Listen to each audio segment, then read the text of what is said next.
Garrett Johnston marketing और रणनीतिक प्रबंधन में एक अंतर्राष्ट्रीय विशेषज्ञ हैं, जिनके पास 5 महाद्वीपों में 14 देशों में लगभग 30 वर्षों का अनुभव है।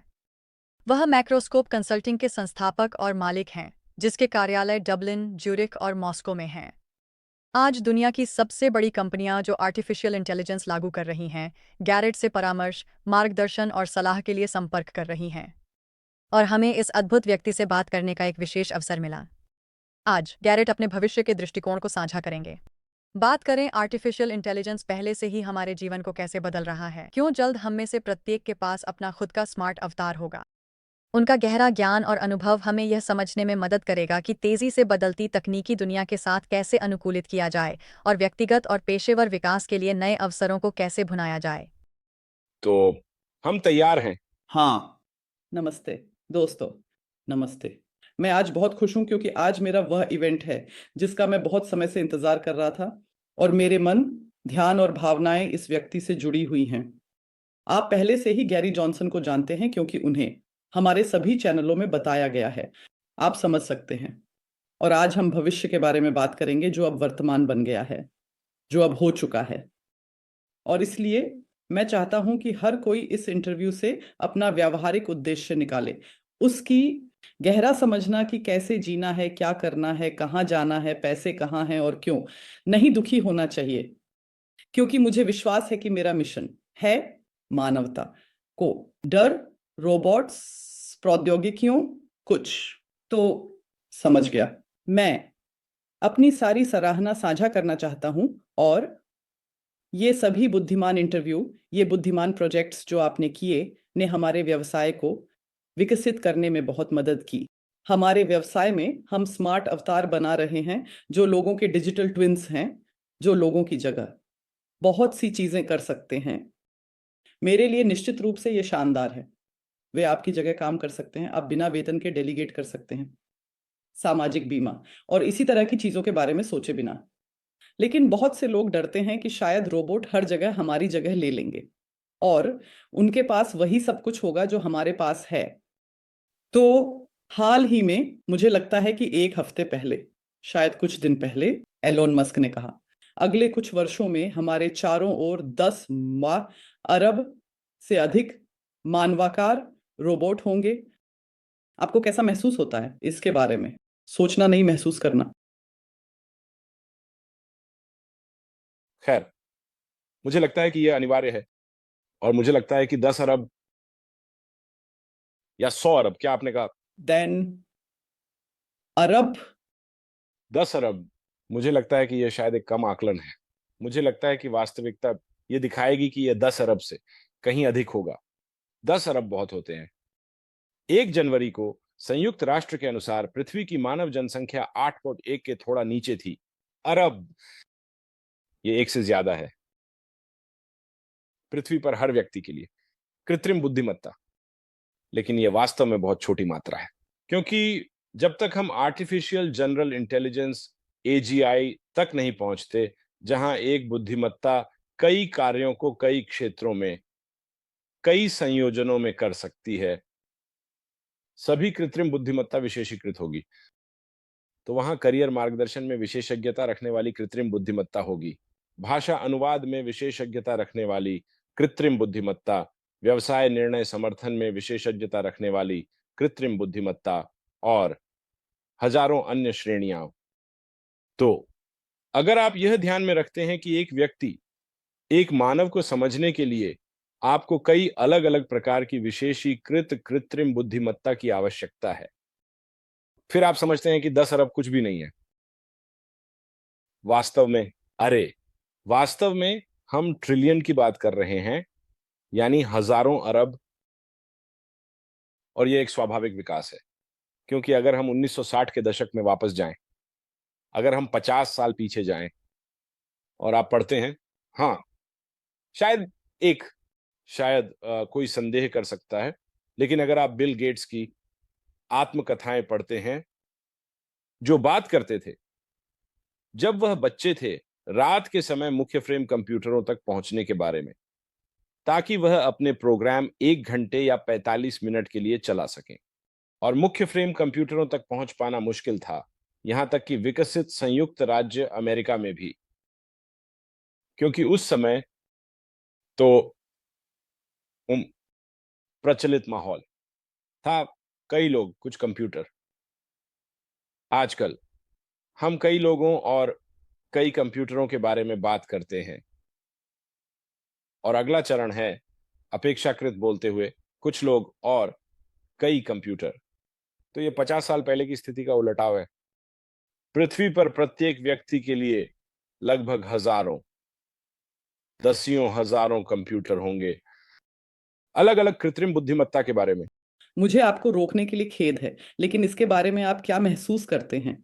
बिल्कुल, ये हमारी वास्तविकता है, लेकिन आप अंदर कैसे हैं? क्या आपको कोई डर है या आप हैरान हैं?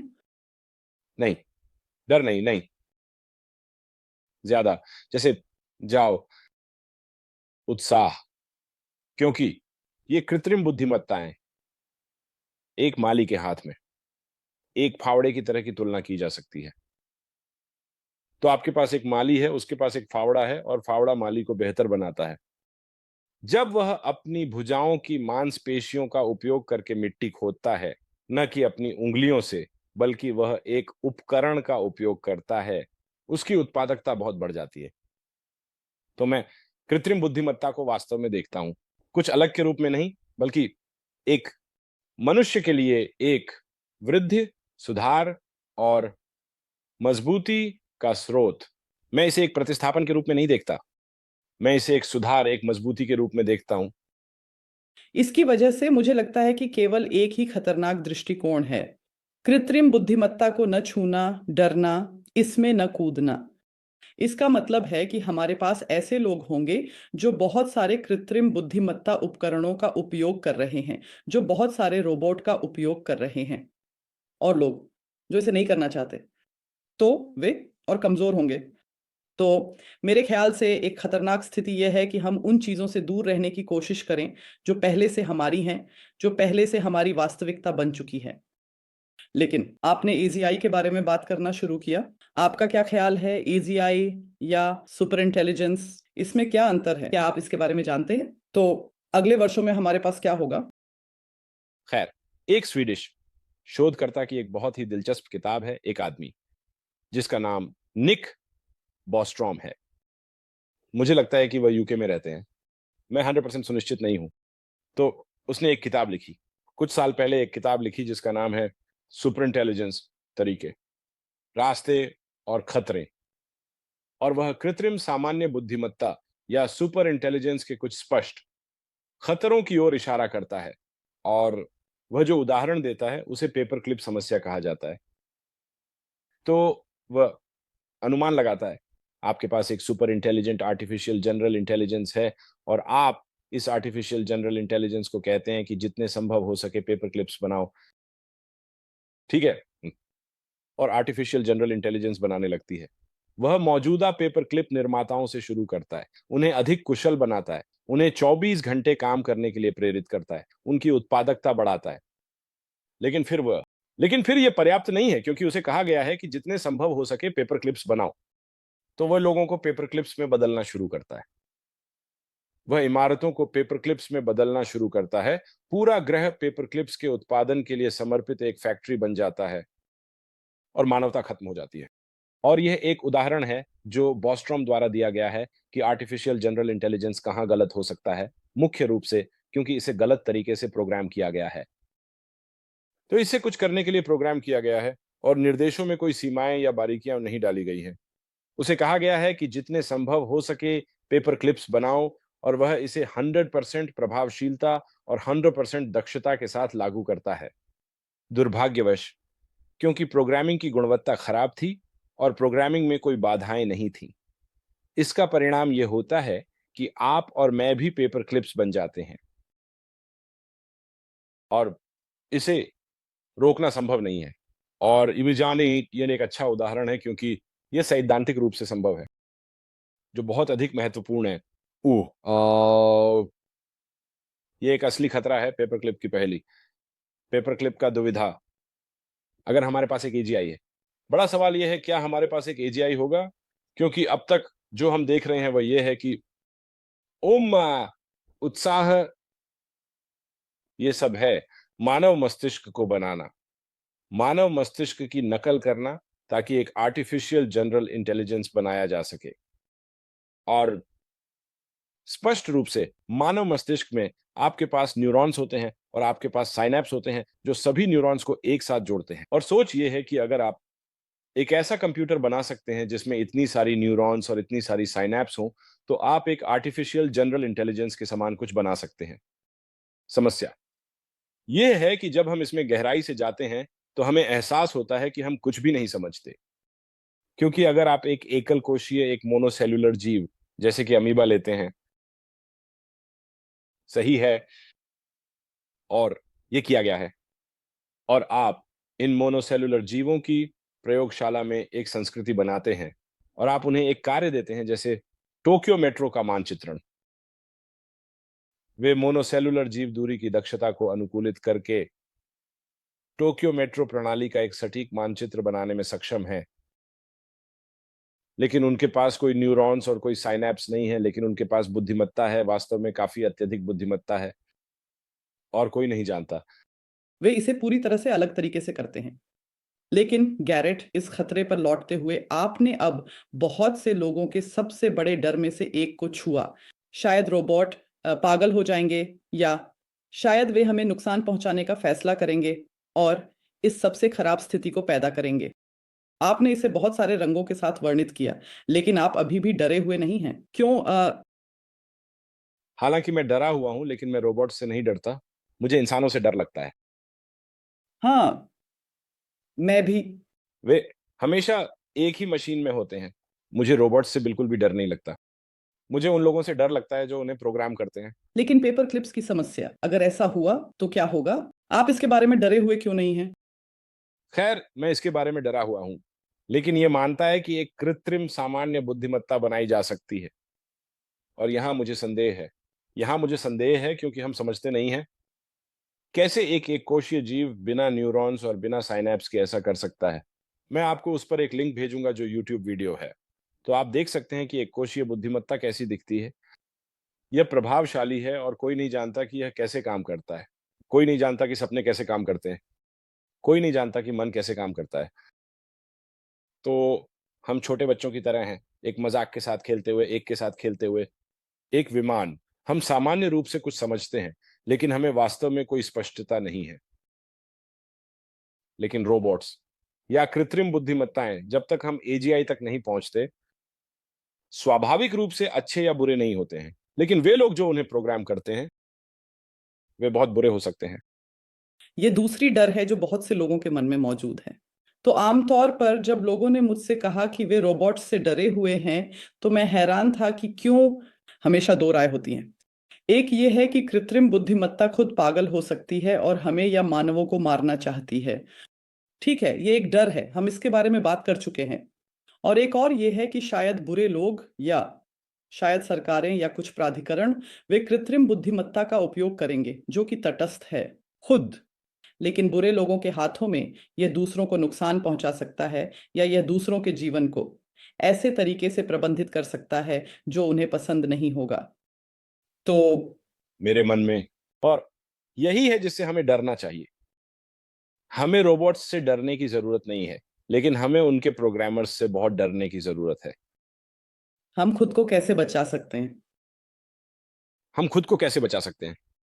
मुझे नहीं पता, क्योंकि आपको याद रखना चाहिए कि हम अब कृत्रिम बुद्धिमत्ता के बारे में बात कर रहे हैं क्योंकि यह एक गर्म विषय है, लेकिन कृत्रिम बुद्धिमत्ता का उपयोग बहुत लंबे समय से किया जा रहा है। दूसरे विश्व युद्ध में, जो 80 साल पहले हुआ था, जर्मनों के पास एक मशीन थी, नाज़ियों के पास उनके पास एक मशीन थी जो उनकी संचार को एन्क्रिप्टेड बनाने के लिए। इसे एनिग्मा कहा जाता था। यह एक यांत्रिक कंप्यूटर था, और यूके में एक जगह जिसे ब्लेचली पार्क कहा जाता है, यूके में जो अब जीसीएचक्यू है, यानी सरकारी संचार मुख्यालय इलेक्ट्रॉनिक जासूसी एजेंसी, उस एजेंसी के पूर्वजों ने कंप्यूटर बनाए। उन्होंने उन्हें बम कहा। बीओएमबी जैसा बम नहीं, लेकिन बम्बई। एलन ट्यूरिंग, जो अब मुझे विश्वास है यूके के 5 नोट पर हैं, उन्होंने हिटलर के अपने जनरलों के साथ संवाद को डिक्रिप्ट करने के लिए एक कंप्यूटर बनाने के प्रयासों का नेतृत्व किया। यह सफल रहा। वे इसे तोड़ने में सक्षम थे। नाजी क्रिप्टोग्राफिक गणितज्ञों का सबसे बेहतरीन हिस्सा, और वे अच्छे थे। भूलना मत, जर्मन हाल ही तक गणित और भौतिकी की भाषा थी। वे अच्छे थे और उन्होंने ऐसे कंप्यूटर बनाए जो ये कर सकते थे। जब पहले जंबो जेट उड़ान भरने लगे, हवा क्षेत्र का नियमन सभी कंप्यूटरों द्वारा किया गया था, यहां तक कि 50 के दशक में भी। आपके कर रिटर्न पहले से ही कंप्यूटरों द्वारा किए जा रहे थे। 1960 के दशक, सरकारें कई कई कई वर्षों से कृत्रिम बुद्धिमत्ता का उपयोग कर रही हैं करने के लिए करने के लिए अपने लक्ष्यों को प्राप्त करना, चाहे वे लक्ष्यों क्या भी हों। प्रबंधन, नियंत्रण, जासूसी, आप नाम लें। तो आज और भी खुशी की बात होनी चाहिए, क्योंकि आज कृत्रिम बुद्धिमत्ता है, कई लोगों द्वारा उपयोग किया जाता है, न केवल सरकारों द्वारा बल्कि आम लोगों द्वारा भी वे इसका हमारे जीवन में उपयोग कर सकते हैं। तो हमें इसके बारे में खुश होना चाहिए। हाँ, खैर एक हद तक ये खेल के मैदान को समतल करता है। तो जो हो रहा है वह यह नहीं है कि कृत्रिम बुद्धिमत्ता आ रही है, बल्कि कृत्रिम बुद्धिमत्ता तक पहुंच का लोकतंत्रीकरण ही नया है, क्योंकि पहले कृत्रिम बुद्धिमत्ता सरकारों और बहुत बड़ी कंपनियों के हाथों में थी। लेकिन मैं अगले 10-15 वर्षों में इस संतुलन को देखता हूं बदल रहा है, क्योंकि अधिक संभावना है हर व्यवसाय और हर नागरिकों के पास अपनी विशेष कृत्रिम बुद्धिमत्ता संसाधन होंगे, और यह पूरी दुनिया को बदल देगा। क्योंकि अब तक कल्पना करें उदाहरण के लिए कि आपके पास 2030 में आपके जेब में एक व्यक्तिगत कृत्रिम बुद्धिमत्ता सहायक है, आपकी जेब में एक सुपर कंप्यूटर है, और वह सुपर कंप्यूटर से आप एक शुल्क देते हैं। जैसे आप अपने मोबाइल फोन के लिए एक शुल्क देते हैं, आप एक शुल्क देते हैं, एक मासिक सदस्यता, और वह कृत्रिम बुद्धिमत्ता आपके लिए काम करती है। इसका क्या मतलब है? इसका मतलब है जब आप खरीदारी करने जाते हैं, अगर आपको, मुझे नहीं पता, चश्मे की जरूरत है या ईयरफोन या चॉकलेट या कपड़े या जो भी चीज आपको चाहिए, वह कृत्रिम बुद्धिमत्ता यह पता लगाएगी कि बाजार में मौजूद अरबों उत्पादों में से कौन सा उत्पाद वास्तव में आपके लिए सबसे अच्छा है, जो सिर्फ आपके लिए आदर्श है। और इसका मतलब है कि इसका अंत विज्ञापन का अंत है।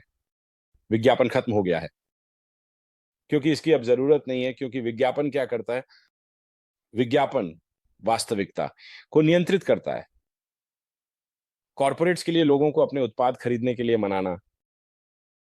लेकिन आप कई स्थितियों में, यहां तक कि अधिकांश स्थितियों में, उत्पाद बेकार होते हैं, लेकिन विज्ञापन अच्छा होता है, और लोग बेकार उत्पाद खरीदते हैं क्योंकि वे अच्छे विज्ञापन देखते हैं। लेकिन अगर हर किसी के पास अपनी खुद की व्यक्तिगत कृत्रिम बुद्धिमत्ता हो, व्यक्तिगत कृत्रिम बुद्धिमत्ता, विज्ञापन अब काम नहीं करता। क्योंकि कृत्रिम बुद्धिमत्ता आपको ऐसा उत्पाद खरीदने के लिए कहेगी जो कोई विज्ञापन भी नहीं करता। इसको किसी विज्ञापन की जरूरत नहीं है। तो व्यवसाय के लिए, इसे व्यावहारिक रूप में समझाने के लिए, मैं एक व्यवसाय सलाहकार के रूप में काम करता हूं।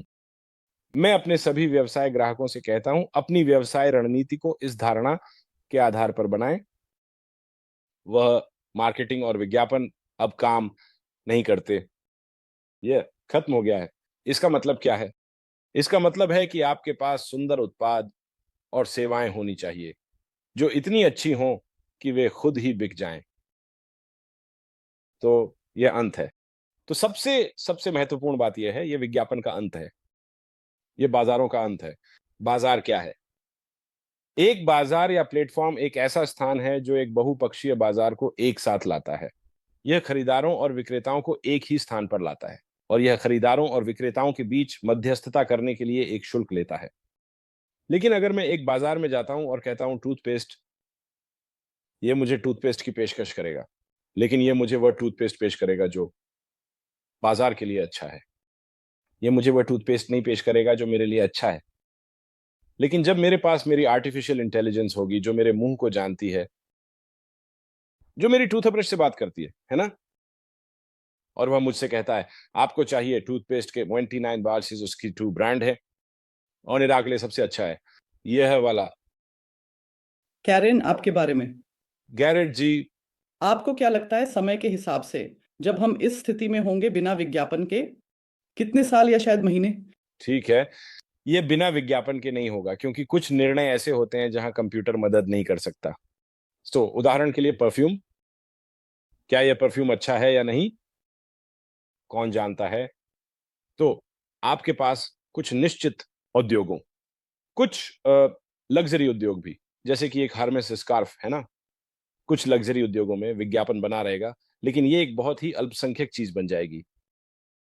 लेकिन अधिकांश उद्योगों के लिए मैं इसे इस तरह से कहता हूं, मैं कहूंगा कि 2030 तक हमारे पास एक ऐसी स्थिति होगी जहां हर व्यक्ति औद्योगिक रूप से विकसित दुनिया, जिसका मेरा मतलब पश्चिमी यूरोप, उत्तरी अमेरिका है, ऊ एक्स रे ऊ, रूस और पूर्व सोवियत देश, चीन और भारत के बड़े हिस्से, दक्षिण अफ्रीका, लैटिन अमेरिका के बड़े हिस्से, लोगों के पास ये सहायता पहले से ही होंगी 2030 तक, यानी 5 साल। और इसका कारण यह है कि ये इतनी तेजी से बढ़ता है। इसका कारण यह है कि बुनियादी ढांचा, मोबाइल फोन नेटवर्क आदि पहले से ही मौजूद है। ऐसे बनाने की जरूरत नहीं है, इसे बढ़ाने की जरूरत है। 6G आएगा, जो अगला मोबाइल फोन मानक है, जो विशेष रूप से व्यक्तिगत आर्टिफिशियल इंटेलिजेंस सहायता को संभालने के लिए बनाया गया है। यही पूरा कारण है 6G के लिए। इसे हम एज कंप्यूटेशन या यूजर सेंट्रिक कंप्यूटेशन कहते हैं, जो मूल रूप से ये सहायक होते हैं। तो मैं कहूंगा कि 20 तक 30 हमारे पास लगभग 50% की पैठ दर होगी इन सहायकों में से। लेकिन ये 50% लोग हैं जिनकी आय सबसे अधिक है। तो अगर हम हिस्से की बात करें, लोगों के हिस्से की नहीं बल्कि खर्च करने योग्य आय के हिस्से की, तो ये लगभग 90% के करीब है। बिल्कुल, तो मूल रूप से हमारे पास इंटरनेट के साथ वही स्थिति है, ठीक है? पृथ्वी की आधी जनसंख्या इंटरनेट का उपयोग कर रही है, 50%। अभी भी नहीं कर रही है, लेकिन हम जानते हैं कि इंटरनेट हर जगह है, तो हमारे देशों में, हमारे विश्व में। और बहुत बहुत धन्यवाद कि आपने अब उन देशों का जिक्र किया जहां ये होगा। मुझे समझ में आया। हमारे लोगों, हमारे साझेदारों के लिए एक और बहुत दिलचस्प सवाल पैसे के बारे में, जो रोबोटों के हाथों से उत्पन्न किया जा सकता है या नहीं। तो आज हमने इसके बारे में बात की। हम इन्हें स्मार्ट अवतार, डिजिटल ट्विन, रोबोट सहायक कहते हैं। इसके अलग अलग नाम हो सकते हैं, लेकिन हम इन्हें आपके सहायक के रूप में सोचते थे। सहायक आपकी जगह कौन बता सकता है? जो आपके साझेदारों से बात कर सकता है, जो आपके ग्राहकों को कुछ समझा सकता है, जो आपके विरोधियों से नफरत कर सकता है, जो आपकी संचार छवि को प्रबंधित कर सकता है। आपने अब एक और पहलू दिखाया कि वे आपको झूठ, विज्ञापन और कुछ और से बचा सकते हैं। तो यह उनकी दूसरी कार्यप्रणाली है जो वे करते हैं, और तीसरी कार्यप्रणाली, वे आपकी जगह पैसे कमा सकते हैं। अब हम इसे अपने व्यवसाय में और हर जगह लागू कर रहे हैं कि आप एक स्मार्ट अवतार रख सकते हैं। वह आपकी जगह कुछ का विज्ञापन करेगा और आप विज्ञापनदाताओं से निष्क्रिय आय प्राप्त कर रहे हैं। तो आप अपनी आवाज, अपने समय, अपनी ऊर्जा से काम नहीं कर रहे हैं, वह आपके लिए पैसे कमा रहा है। ये रोबोटों के लिए, लोगों के लिए पैसे कमाने का एक तरीका है, और इसके कई अलग अलग तरीके हैं। लेकिन आप क्या सोचते हैं, क्या हमारे पास एक ऐसा जीवन होगा जो भरपूर हो? ऊह धन, ऊह धनी लोग, क्योंकि वे खुद काम नहीं कर रहे हैं। और अगर हमें यह मिलेगा जब रोबोट सच में पैसे कमा रहे होंगे, तो इंसान क्या करेंगे और ये कब हो सकता है? तो मैं रोबोटों को इंसानों की जगह लेते हुए नहीं देखता। नहीं, किसी भी तरह से नहीं, वास्तविक आने वाले दशकों में नहीं। मैं रोबोटों को इंसानों की जगह लेते हुए नहीं देखता, लेकिन मैं देखता हूं कि रोबोट इंसानों को बेहतर बना रहे हैं, लेकिन उन्हें बदल नहीं रहे हैं। जब इंसान सो रहे होते हैं तब पैसे कमाने के बारे में। खैर, मेरा मतलब है ये पहले से ही हो रहा है। मेरा मतलब है, अगर आप चार्ल्स डिकेंस को पढ़ते हैं, जो 200 साल पुराना है, और आप इंग्लैंड में औद्योगिक क्रांति का उनका वर्णन पढ़ते हैं, और 19वीं सदी की शुरुआत में वह फैक्ट्री के मालिकों के बारे में लिखता है जो सोते हैं और उनकी मशीनें सारी रात काम कर रही होती हैं और फैक्ट्री के मालिक के लिए पैसे कमा रही होती हैं, यहां तक कि जब वह सो रहा होता है। तो इसमें कुछ नया नहीं है। मुझे नहीं पता। मुझे लगता है कि शायद मेरा आज का संदेश यही है कि वास्तव में कुछ भी मौलिक रूप से नया नहीं हो रहा है। रोबोटों और कृत्रिम बुद्धिमत्ता के बारे में सभी बातें, ये चीजें सैकड़ों सालों से हो रही हैं या कम से कम कई दशकों से। अब का अंतर यह है कि ये तकनीकें छोटे व्यवसायों, व्यक्तिगत उद्यमियों और व्यक्तिगत लोगों के लिए उपलब्ध हो जाती हैं। पहले ये केवल बड़े संगठनों के लिए उपलब्ध थे, बड़े संगठन। तो क्रांति कृत्रिम बुद्धिमत्ता में नहीं है, क्रांति कृत्रिम बुद्धिमत्ता का लोकतंत्रीकरण है और यही बदलावों का कारण बन रहा है। तो आपके सवाल के लिए, क्या मशीनें आपको सोते समय पैसे कमाने में मदद कर सकती हैं? हाँ, लेकिन वे यह सैकड़ों सालों से कर पा रहे हैं। कुछ नया नहीं है। जैसा कि आपने कहा, ये केवल उद्यमियों के लिए उपलब्ध था। और जैसा कि हम जानते हैं, समाज में केवल 2-3% उद्यमी होते हैं।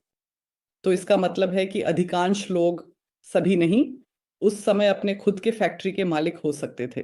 तो ठीक है, फैक्ट्री के मालिक सो सकते हैं, फैक्ट्री उनके लिए काम करती है।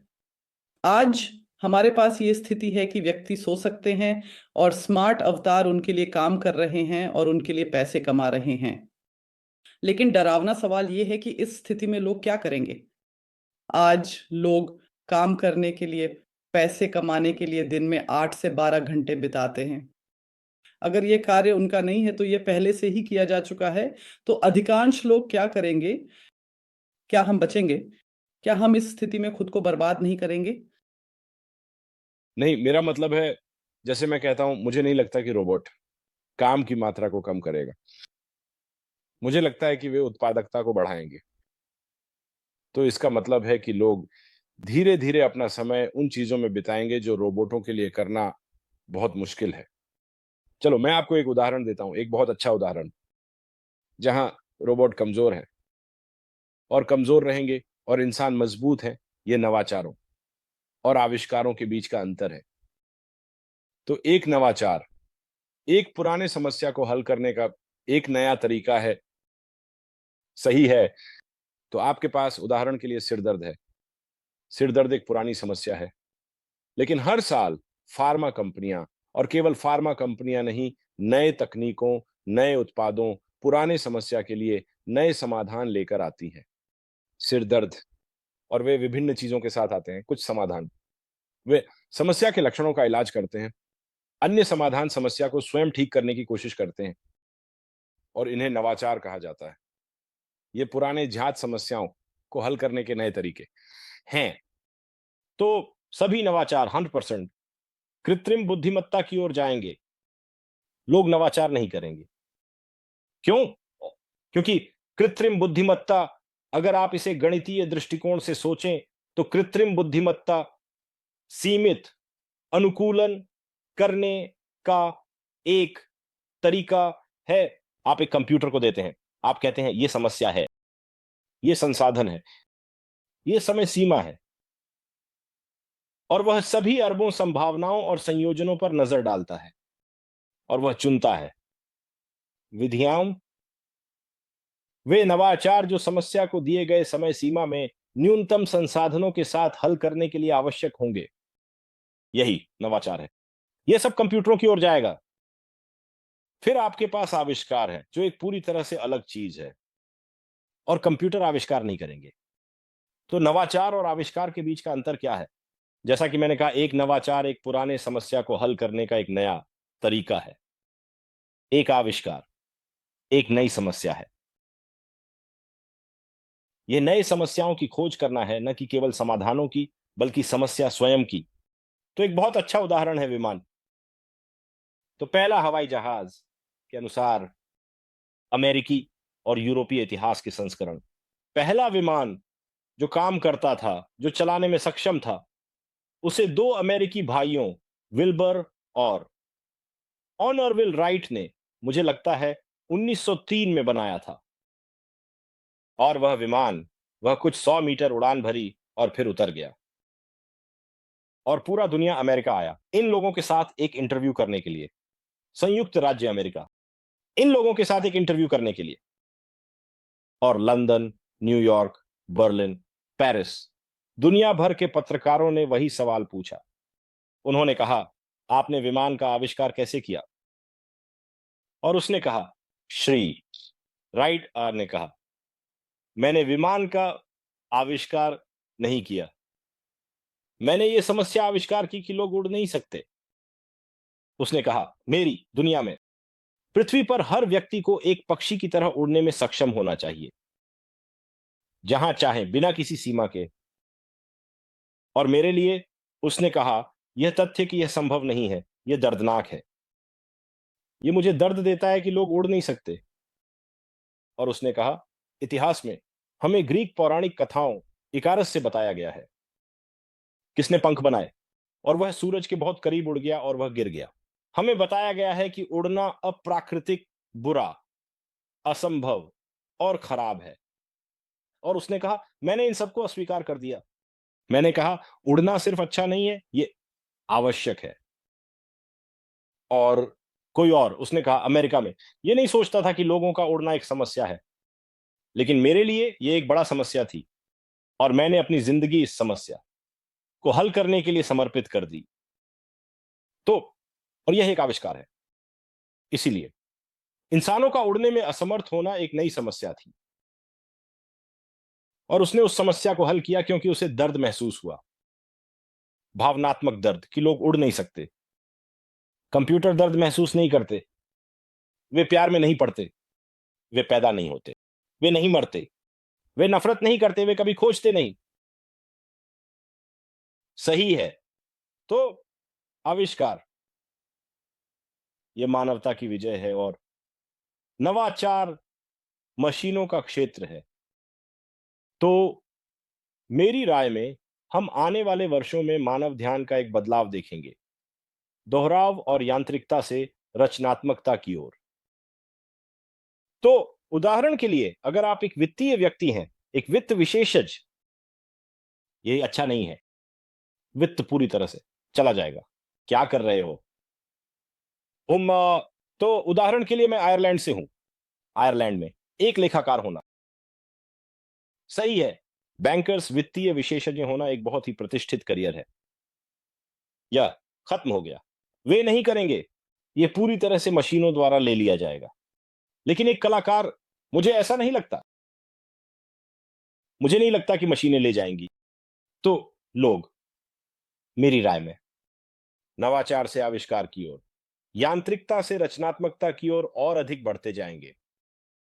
बुनियादी तौर पर लोग उन चीजों को अधिक करेंगे जो कंप्यूटर नहीं कर सकते। लेकिन इसका मतलब यह नहीं है कि वे कम काम करेंगे। इसका मतलब सिर्फ यह है कि वे जो काम करते हैं उसका प्रकार बदल जाएगा। समझ गया। उत्कृष्ट उदाहरण मुझे कहना चाहिए। मैं यहाँ आपको रोकता हूँ। जब आपने विमानों के इस उदाहरण के बारे में बात की, तो ये दिखा रहा है कि सबसे पहले उसने अपने दिमाग में कुछ सीमाओं को खत्म किया। तो उसने यह नहीं मानने का फैसला किया कि हम उड़ नहीं सकते, हम उड़ सकते हैं। और फिर सबसे पहले उसे खुद की सीमाओं को रोकना होगा। अगर हम कौशल गुणों के बारे में बात कर रहे हैं, तो आज मनुष्यों में क्या होना चाहिए ताकि वे सफल हो सकें, कल जीवित रह सकें? मुझे लगता है सबसे पहले उन्हें कृत्रिम बुद्धिमत्ता को नियंत्रित करना होगा। डरने की जरूरत नहीं है, इससे दूर रहने की जरूरत नहीं है। लेकिन रोबोट्स को प्रबंधित करने की कोशिश करें, उन्हें अपने जीवन में स्थापित करने की कोशिश करें, ताकि कृत्रिम बुद्धिमत्ता को आपको यहाँ मदद करने का एक मौका मिल सके। ये एक हिस्सा है। दूसरा, हमें खुद को सीमित करना बंद करना चाहिए। हमें अपनी ही डर से रोकना बंद करना चाहिए। मुझे लगता है कि ये भी एक बहुत महत्वपूर्ण गुण है। आपका क्या ख्याल है? और कौन से अन्य गुण और कौशल हैं जो हर किसी को आज अपने अंदर विकसित करने चाहिए ताकि भविष्य में वे खुश और सफल हो सकें? मुझे लगता है कि लोगों को अपने आप को समझने में बहुत सारा समय और ऊर्जा लगानी चाहिए। तो अपने आप का विश्लेषण करना, अपनी ताकत, अपनी कमजोरियों, अपने अवसरों, अपने खतरों और अपनी अनोखी प्रतिभाओं को समझना। और बुनियादी रूप से लोग वास्तव में अपने आप में कम निवेश करते हैं।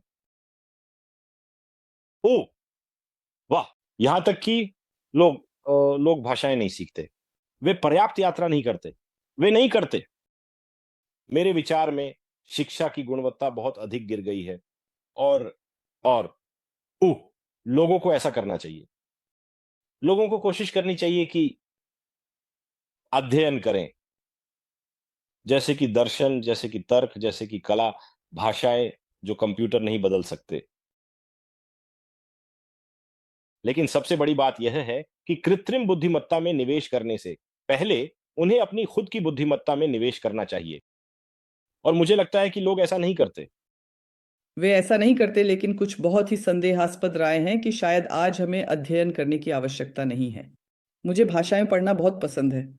मुझे बहुत सारी किताबें पढ़ना पसंद है, लेकिन मैं कई लोगों को जानता हूं जिन्होंने कहा मुझे भाषा क्यों पढ़नी चाहिए, क्योंकि आज मैं एलोन मस्क से कह सकता हूं कि मेरे दिमाग में एक चिप डाल दें और मैं एक ही समय में चीनी और अरबी बोलूंगा और बिना किसी समस्या के। तो अगर मैं कुछ जानना चाहता हूं तो मुझे बहुत सारी किताबें क्यों पढ़नी चाहिए? मैं बस इस चिप को लगा सकता हूं और सारी जानकारी मेरे दिमाग में होगी। तो कुछ लोग कोशिश कर रहे हैं कि वे महत्वाकांक्षी न बने, आलसी बने, क्योंकि उन्हें विश्वास है कि वे बस इसे निगल सकते हैं।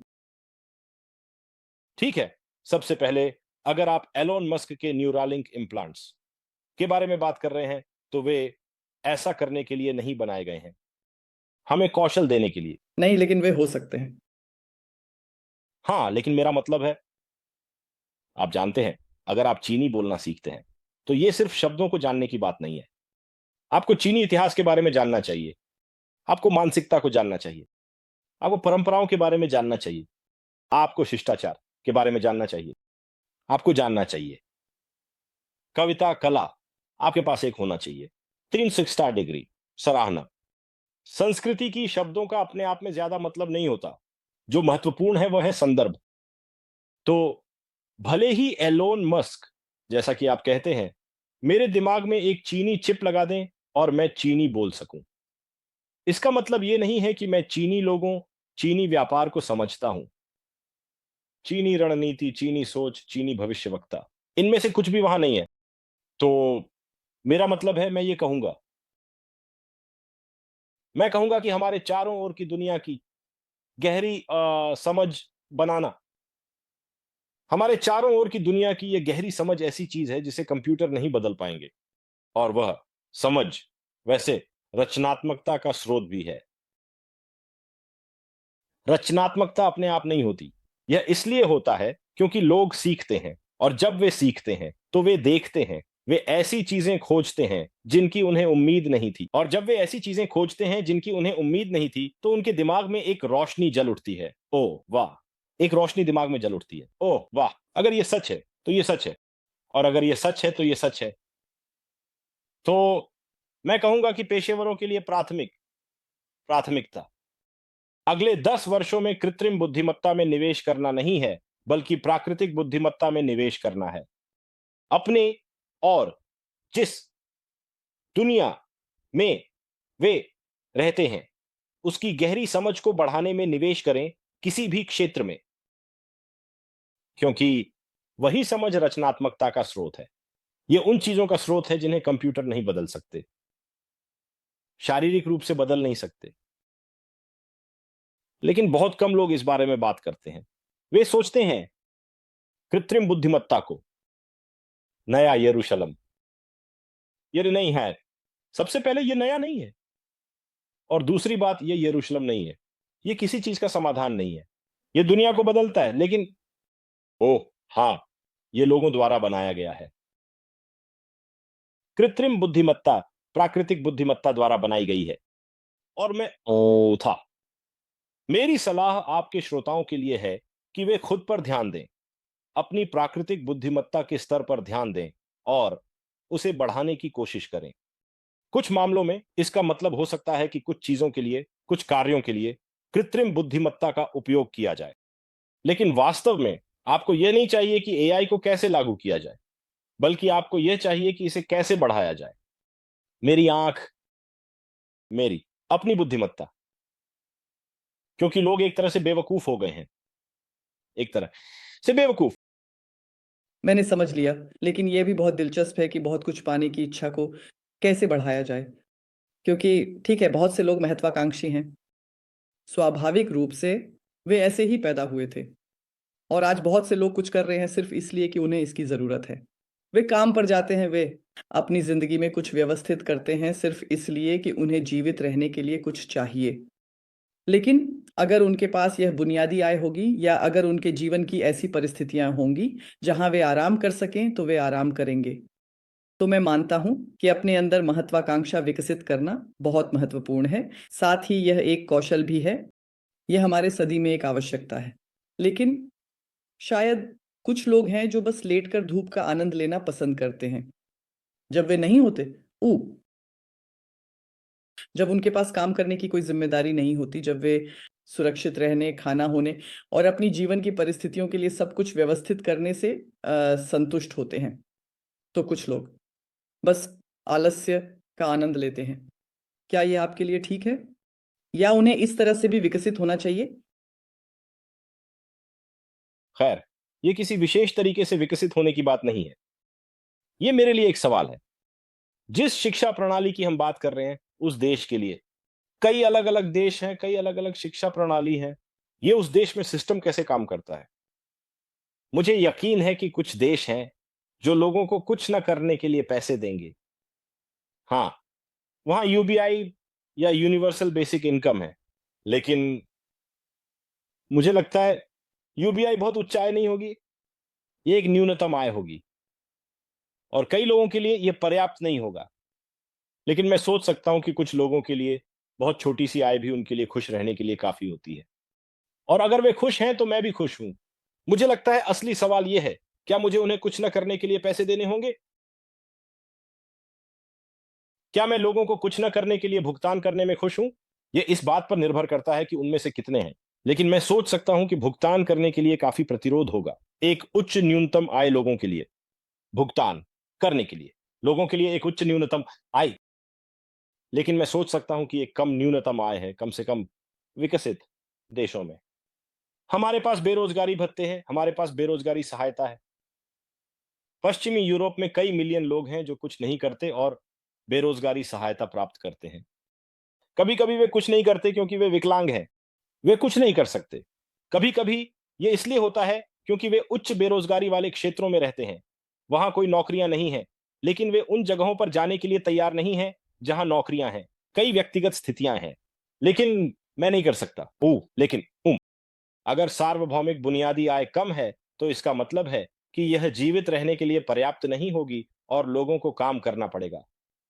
और अगर सार्वभौमिक बुनियादी आय उच्च है, तो मुझे लगता है कि यह वहन करने योग्य नहीं होगी। लेकिन सुनो, बहुत से लोग हैं जो हर महीने 1000, 2000 प्राप्त करने के लिए ठीक होंगे। वे कुछ घर किराए पर ले सकते हैं या अपना खुद का हो सकता है, लेकिन बहुत ज़्यादा लग्ज़री नहीं, वे खाना खा सकते हैं और ये ठीक है। उनके लिए ये ठीक है, वे बस टीवी चैनल बदल सकते हैं और लेटे-लेटे कुछ गेम खेल सकते हैं और बस इतना ही। तो 2000 ये वहन करने योग्य है। नहीं, ये उच्च नहीं है। ठीक है, लेकिन आप साइप्रस में हैं, है ना? ये एक ऐसा देश है जहाँ कीमतें बहुत अधिक नहीं हैं। मैं आयरलैंड से हूँ। डबलिन में 2000 प्रति माह में आप एक कमरा भी नहीं ढूँढ सकते। डबलिन में 2000 जीवित रहने के लिए पर्याप्त नहीं है। आपको 4 की ज़रूरत होगी। और अगर और मैंने बस आयरिश वास्तविकता के बारे में बात की। ओह! हमारा आयरलैंड लाखों लोगों को हर महीने 4000 देने का खर्च नहीं उठा सकता। हम दिवालिया हो जाएँगे। लेकिन लोग, वे अफ्रीका या भारत में जा सकते हैं, कहाँ भी मिलना है। हाँ, वे कर सकते हैं, लेकिन अगर वे अब आयरलैंड में नहीं रहते, तो वे अपने लाभ खो देंगे। हाँ, बिल्कुल। तो ये इच्छा के बारे में भी है कि वे चाहते हैं या नहीं। गैरेट, तुमने बहुत सारी ऊर्जा खर्च की। आर्टिफिशियल इंटेलिजेंस के बारे में समझाने का समय है और कुछ उदाहरण देने का कि इसे हमारे जीवन में कैसे लागू किया जा सकता है। यह भविष्य की भविष्यवाणी करने में क्या कर सकता है, आपको क्या प्रेरित करता है। आप अपने बहुत सारे संसाधनों का निवेश क्यों करते हैं ताकि लोगों को यह समझ मिले, आप इसे किसी न किसी तरीके से क्यों बढ़ावा देते हैं। क्योंकि मुझे विश्वास है कि भविष्य आर्टिफिशियल इंटेलिजेंस नहीं है। मुझे विश्वास है कि भविष्य गैर आर्टिफिशियल इंटेलिजेंस का है। मुझे विश्वास है कि भविष्य मानव आत्मा की विजय है और मेरे लिए आर्टिफिशियल इंटेलिजेंस की भूमिका मानव बीइंग्स को बेहतर, मजबूत और खुश बनाने का एक तरीका है। धनी और इसी तरह, और बस इतना ही। तो मेरी भूमिका है विजय, गैर आर्टिफिशियल मानव बुद्धिमत्ता की विजय। उत्कृष्ट मिशन। लेकिन क्या आप कृपया कुछ कदम बता सकते हैं जो आप सभी को सलाह देंगे कि उन्हें अभी हमारी बातचीत के बाद क्या करना चाहिए?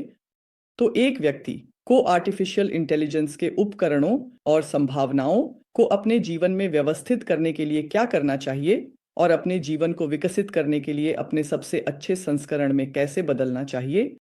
शायद 1, 2, 3, 5 कुछ कदम।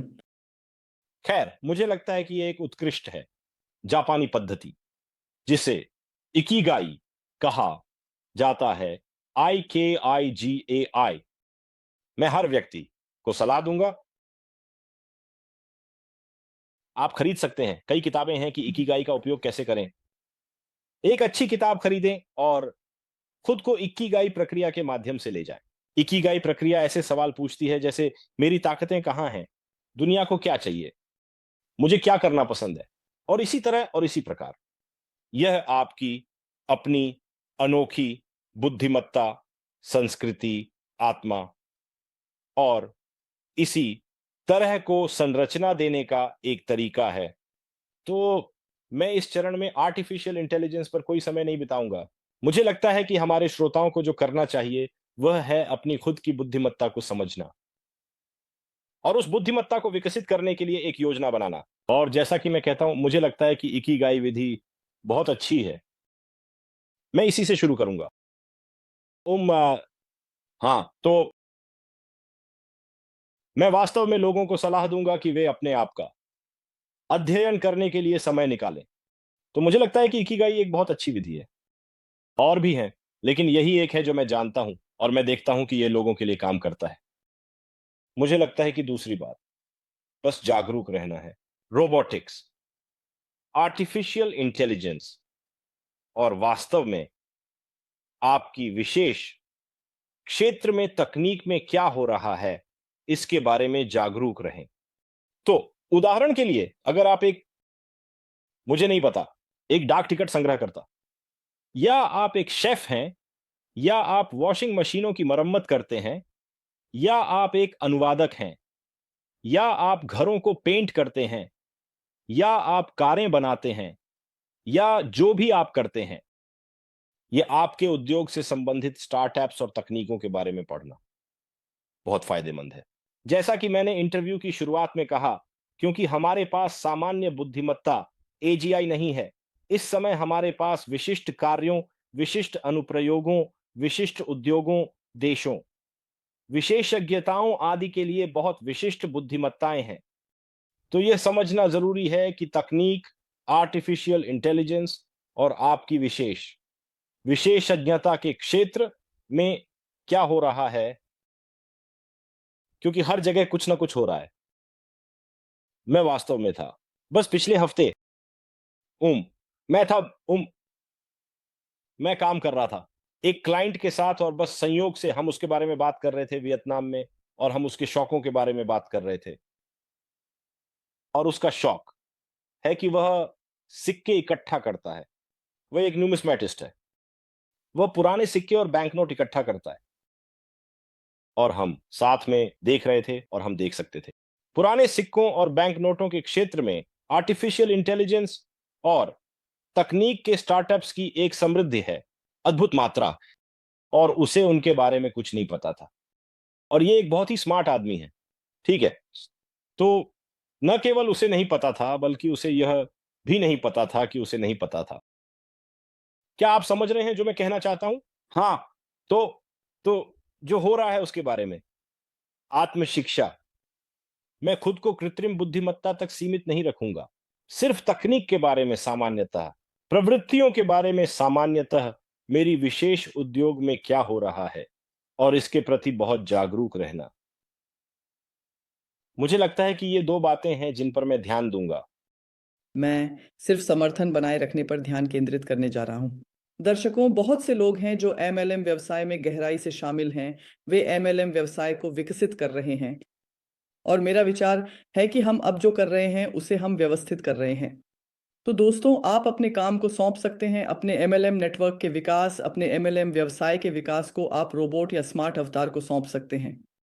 उसे इसे करने दें और यह आपके समय और ऊर्जा को मुक्त करेगा, जिसे आप अपने आप को समझने, नए दृष्टिकोणों के विकास में और नई चीज़ें बनाने में निवेश कर सकते हैं।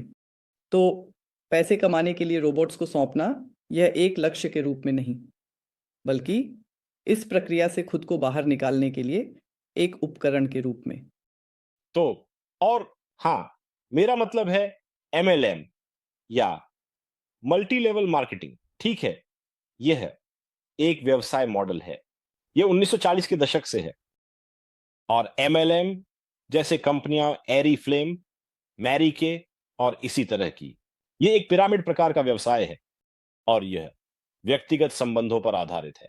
तो क्लासिक स्थिति, गृहिणी एरी फ्लेम कॉस्मेटिक्स लेती है, अपने घर पर 20 दोस्तों को आमंत्रित करती है, कॉस्मेटिक्स का प्रदर्शन करती है। 20 दोस्त एजेंट बन जाते हैं, 200 ग्राहकों को लाते हैं, 2000 लाएं और इसी तरह। लेकिन यह बहुत हद तक व्यक्तिगत संबंधों पर आधारित है। तो मुझे लगता है कि एमएलएम व्यवसाय सामान्यतः स्वचालन के लिए सबसे अच्छा व्यवसाय नहीं है। यहाँ पर आपसे असहमत होने के लिए मुझे खेद है, क्योंकि जो हम अब कर रहे हैं वह या तो मेरे ख्याल से यह उत्पाद पर निर्भर करता है। अगर उदाहरण के लिए ये कुछ ऐसा है जैसे आपने परफ्यूम के बारे में बताया, या कुछ ऐसा जिसे आपको लोगों को समझाने के लिए दिखाना है, शायद आपको मानव से मानव संपर्क की आवश्यकता है। लेकिन आज हमारा स्मार्ट अवतार क्या कर सकता है? ये हमारे भागीदारों के उत्पादों को बेच सकता है। हमारे पास 2 भागीदार हैं, एक कैशबैक एग्रीगेटर। वे दुनिया भर में 150,000 से अधिक दुकानों के साथ काम कर रहे हैं और आप अपनी खुद की खरीदारी से कैशबैक ले सकते हैं। अपना व्यवहार मत बदलो, बस वही खरीदें जो आप हर दिन खरीदते थे और आपको कुछ पैसे वापस मिल रहे हैं। पैसा, असली पैसे के रूप में, बोनस की तरह नहीं। जैसे कुछ पॉइंट्स लेकिन यूरो में आपको वापस मिलते हैं। तो और एक और, ये क्रिप्टो बैंक है जो आपको एक कार्ड देता है जहां आप क्रिप्टो डाल सकते हैं और आप ऑफलाइन, ऑनलाइन दुकानों में हर जगह भुगतान कर सकते हैं। मेरे ख्याल से मुझे हर व्यक्ति के साथ व्यक्तिगत स्पर्श की आवश्यकता नहीं है। उसे इन उत्पादों के बारे में समझाएं, क्योंकि मेरा स्मार्ट अवतार आपको सुझाव दे सकता है कि क्या आप एक क्रिप्टो बैंक लेना चाहेंगे। आप इसका उपयोग करना शुरू कर दें। हम बिना किसी संपर्क के पूरी तरह से रह सकते हैं। अगर आप अपनी खरीदारी से कैशबैक लेना चाहते हैं तो आपको यह मिल सकता है। अगर आप नहीं तो नहीं। तो और इस पल में प्रैक्टिस दिखाती है कि स्मार्ट अवतार दिन रात 68 भाषाओं में बिना किसी समस्या के काम कर सकता है। वह थक जाएगा नहीं। लेकिन मैं खुद को सीमित कर रहा हूँ अगर मैं इसका उपयोग नहीं करूंगा। ठीक है, ठीक है, ठीक है। मुझे लगता है कि मैं जिस बारे में बात कर रहा हूं वह क्लासिक एमएलएम व्यवसाय एक व्यक्तिगत संबंधों का व्यवसाय है। स्पष्ट है, जैसा कि आप कहते हैं, नए प्रकार के एमएलएम व्यवसाय हैं। अगर आपके पास व्यक्तिगत संबंध नहीं है तो हाँ, मुझे लगता है आप एक पैसिव इनकम बना सकते हैं स्वचालित करके। जैसे आप कहते हैं, जब आप सोते हैं, कुछ कार्यों को स्वचालित और कृत्रिम बुद्धिमत्ता को सौंपना। हाँ, लेकिन क्लासिक एमएलएम, आज मेरा स्मार्ट अवतार उत्पाद बेच सकता है और पैसे की व्यवस्था कर सकता है। बहुत अच्छा, मैं गैरेट के साथ इंटरव्यू करने जा रहा हूँ। तो खैर, मैं इसके बारे में सोचने की इच्छा रखता हूँ। मैं अपने समय को उन लोगों में निवेश करना चाहूँगा जिनकी मैं प्रशंसा करता हूँ। कौन मुझे उत्साहित करता है? और इस क्षण में कुछ सहायता है, डिजिटल सहायता, तो वे हो सकते हैं और हैं। मेरे अपने अनुभव में रोबोट्स ने मुझे एक बहुत दिलचस्प चीज़ दी और मैं उनके लिए इसे पसंद करता हूँ। वे आपको धोखा नहीं दे सकते। तो लोग, वे आपके लिए अलग-अलग चीज़ें बना सकते हैं, लेकिन इंसान, आपको उन्हें चुनना होगा, जिन्हें आप अपनी ज़िंदगी में रखना चाहते हैं, अपने मूल्यों के अनुसार, अपने सिद्धांतों के अनुसार या नहीं। और रोबोट, वे बिना किसी समस्या के अपना काम कर सकते हैं। तो मूड जो इच्छा उन्होंने दी। हाँ, लेकिन रोबोट हैक किए जा सकते हैं। शायद बिल्कुल। संरक्षित। लेकिन लेकिन इंसान भी हैक की जा सकते हैं, जैसे ब्रेन वॉश करना। तो ये दोनों हैं। लेकिन जैसा कि मैंने कहा, मैं रोबोट्स के बारे में चिंतित नहीं होता। मुझे प्रोग्रामर्स की चिंता होगी। ठीक है, ये क्षेत्र होगा। लेकिन अपने आप को सुरक्षित रखने का तरीका है। अपनी जिंदगी का प्रोग्रामर बनो। हाँ, लगभग हाँ, हाँ, हाँ। अपने आप को डिजाइन करो। अपने आप को जानो। जैसे प्राचीन ग्रीक कहते थे, अपने आप को जानना। बहुत बहुत धन्यवाद गैरेट। बहुत बहुत धन्यवाद कि हमने आज इन कई दृष्टियों और विचारों को साझा किया। मुझे इस पर विश्वास है हमारे लोग आज समझ सकते हैं कि हम कहाँ जा रहे हैं, हमारे पास क्या होगा। और मैं हर दिन भगवान का धन्यवाद कर रहा हूँ कि मैं इस सदी में पैदा हुआ, जहां हम इन सभी चमत्कारों का अनुभव कर सकते हैं, जहां हम इसे अपने हाथों में ले सकते हैं और अपनी जिंदगी को जैसे चाहें सुधार सकते हैं। इस इंटरव्यू के लिए बहुत बहुत धन्यवाद। बहुत बहुत धन्यवाद ओल्गा। और मैं तुम्हें देखने के लिए उत्सुक रहूंगा। और आप में से और अधिक मुझे भविष्य में बात करने का और मौका मिलेगा। हाँ, धन्यवाद।